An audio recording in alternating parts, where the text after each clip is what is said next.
Subscribe to the channel and hit the bell icon so that you will be notified when we upload any videos.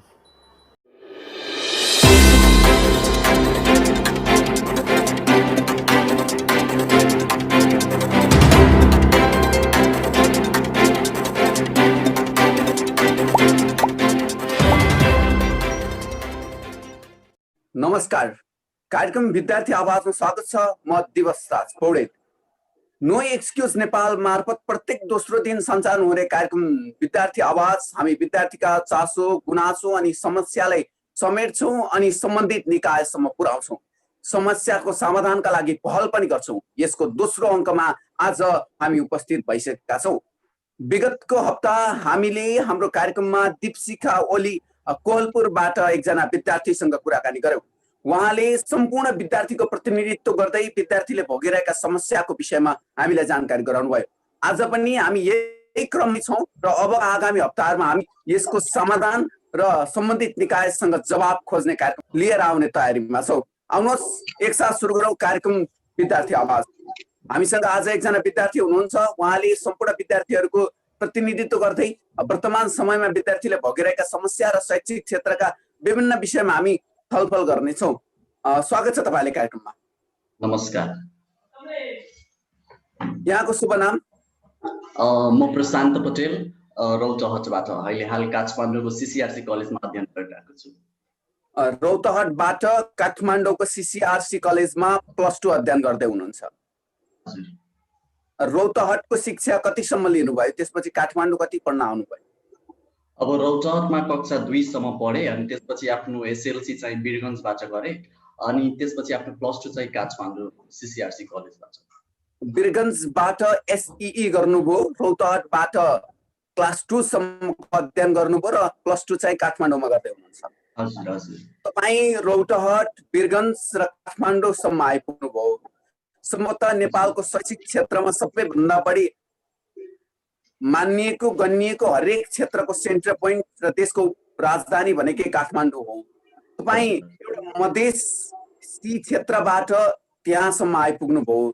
यो बीचको तपाईँको यात्रा कस्तो रह्यो? बीचको यात्रा अब धेरै राम्रो रह्यो। रौतहटदेखि वीरगञ्ज, वीरगञ्जदेखि काठमाडौँ। अब हेर्ने हो भने नेपालको शिक्षाको पुरा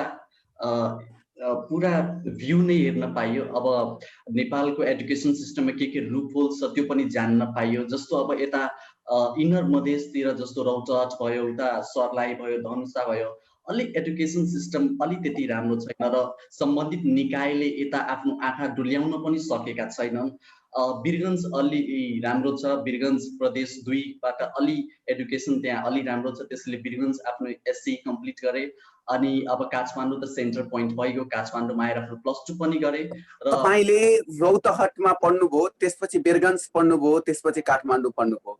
तपाईले काठमाडौँमा के कुरा पाउनुभयो जुन कुरा तपाईले वीरगञ्ज र रौतहटबाट पाउन सक्नु भयो?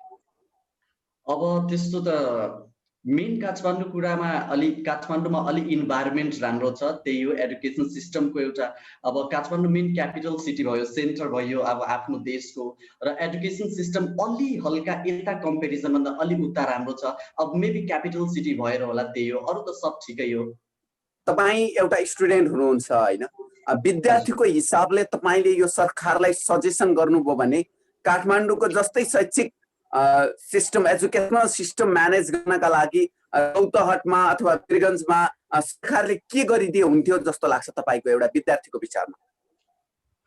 अब त्यस्तो त मलाई केही एक्सपिरियन्स छैन, तर म सरकारले तर पनि के भन्न चाहन्छु भने यताको स्कुल्सहरूमा अब टिचर्सहरू मेनली त्यो लेभलको त्यो टिचर्सहरूलाई मेनली एजुकेटेड हुनु चाहियो। अब टिचर्सहरू अब आफै त्यही स्कुलबाट क्लास 10 सम्म पढे, त्यही स्कुलमा फेरि गएर पढाइरहेको छ, त्यस्तो अलि राम्रो भएन। त्यसैले मेनली टिचर्सहरूलाई फोकस हुनु पर्यो। र सरकारी स्कुलको कुराहरू गर्ने हो भने अब गाउँ गाउँमा मैले हेरेको छु, आफ्नो समिति, आफ्नो पार्टी जसले भोट दियो त्यही पार्टीबाट मान्छेलाई त्यस स्कुलको प्रधानाध्यापक बनाइरहेछ अनि अरू टिचरहरूमा पनि आफ्नै मान्छेलाई बनाइरहेछ। त्यो चाहिँ नहुनु चाहियो। जो डिजर्भिङ क्यान्डिडेट छ त्यसलाई त्यो पाउनु पर्यो।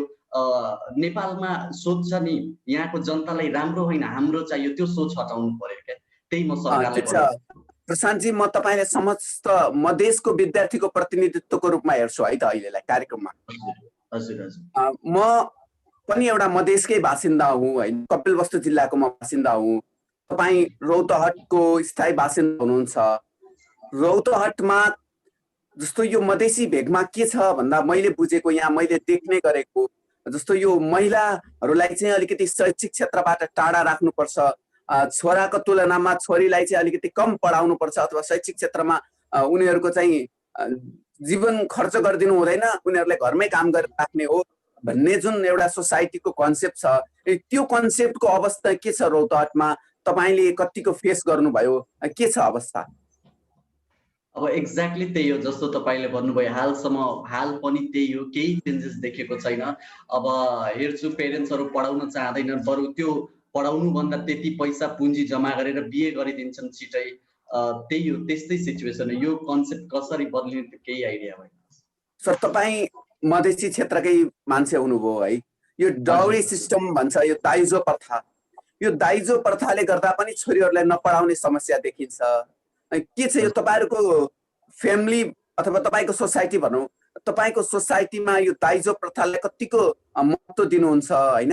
अनि मैले सुने अनुसार चाहिँ जस्तो यो एउटा विद्यार्थीले +2 गर्छ भने यति लाख बराबरको दाइजो ल्याउनु पर्ने, अनि मास्टर गर्छ भने यति लाख, त्यस्तो के छ? यो बाउन्ड्री फिक्स्ड गरेको छ सोसाइटीले मधेसमा?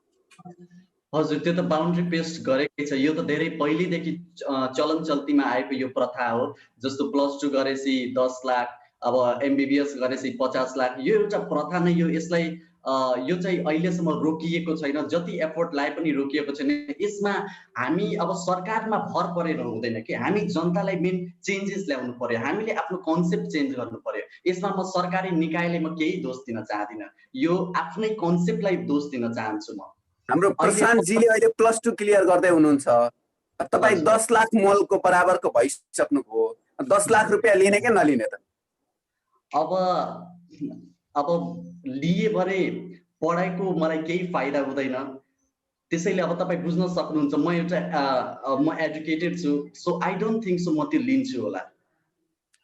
तपाईँको जस्तै सोच सम्भवतः सबै मधेस क्षेत्रमा दिएको भए यो समस्या नेपालबाट अन्त्य हुने थियो है। आशा छ तपाईँ जस्ता युवाहरू यसको अन्त्यका लागि पर्नुहुनेछ, हामी पनि लागि परिरहेकै छौँ। म अलिकति हाम्रो यो विषयलाई परिवर्तन गर्छौँ है। जस्तो यो कोरोनाको महामारीको समय छ, तपाईँलाई थाहा नै छ, विद्यालयहरू बन्द भएको पनि करिब 7 महिना पुगिसक्यो। तपाईँ 12 को परीक्षाको वेटिङमा हुनुहुन्छ हैन? हजुर हजुर। अनि यो 6 महिना 7 महिनाको अन्तराललाई तपाईँले कसरी प्रयोग गर्नुभयो अथवा कसरी व्यतीत गर्नुभयो? अब 6 महिना अब क्लास त केही चलिरहेको छैन, त्यसैले अब घरमा बसेर यस्तै आइएल्सहरू मैले सिकेँ। मलाई विदेश जानु छ, त्यसैले युट्युबबाट आइएल्स क्लासहरू मैले गरेँ र त्यही क्लास म अहिले हाल पनि गर्दैछु। सम्भवतः मैले यसभन्दा अगाडिको इन्टरभ्यूमा पनि हाम्रो दीपशिखाजीसँग कुराकानी गरेका थिएँ। उहाँले मैले पनि आइएल्सको तयारी गरेँ भन्दै हुनुहुन्थ्यो, तपाईँले पनि आइएल्सको तयारी गरेँ भन्दै हुनुहुन्छ। सम्भवतः भोलि आउने अर्को हाम्रो सहभागीले पनि आइएल्स गर्दै थिए भन्नु होला। यो तपाईँ के देखेर यसरी यो आइएल्सको पछाडि दौडिरहनु भएको छ? तपाईँको लागि नेपालको सिस्टमले के चाहिँ दिन सकेन र तपाईँ यो आइएल्सको पछाडि दौडिरहनु भएको छ?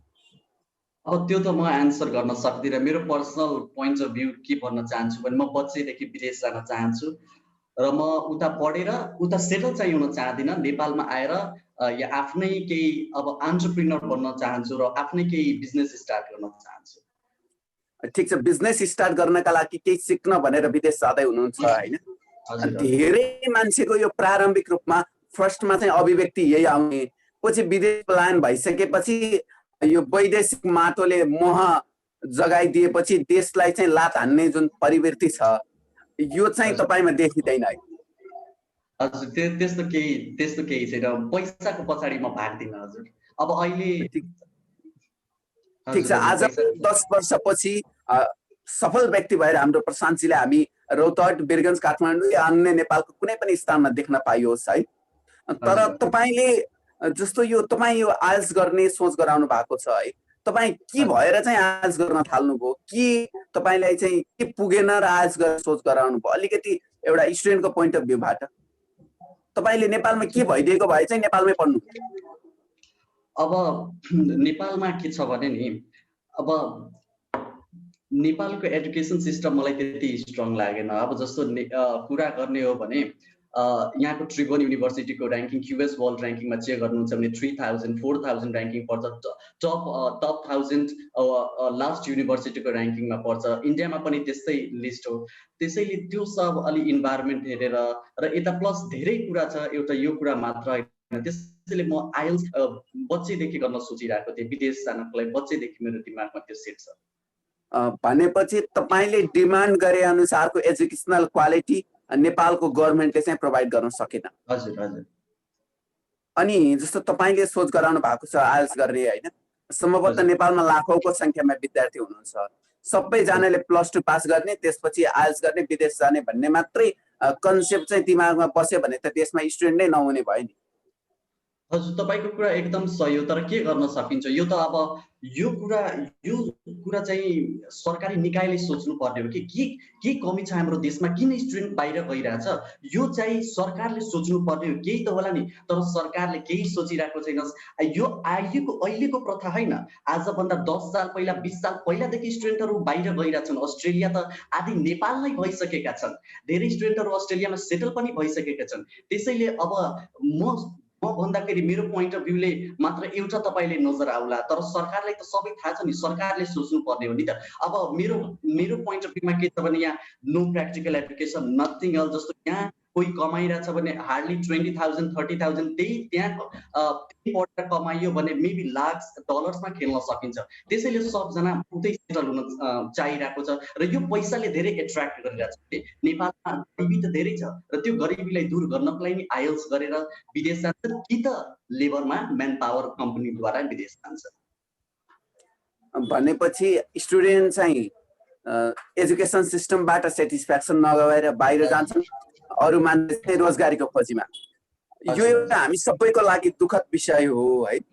यो सरकारले चाहिँ यो विषयमा मध्यनजर गरेर जुन विदेशी प्रवृत्ति छ र विदेशी र नेपालमा फर्किएर नआउने जुन प्रवृत्ति देखिरहेको छ, यसले निकटतम भविष्यमा नेपाललाई ठुलो क्षति पुर्याउला जस्तो लाग्छ।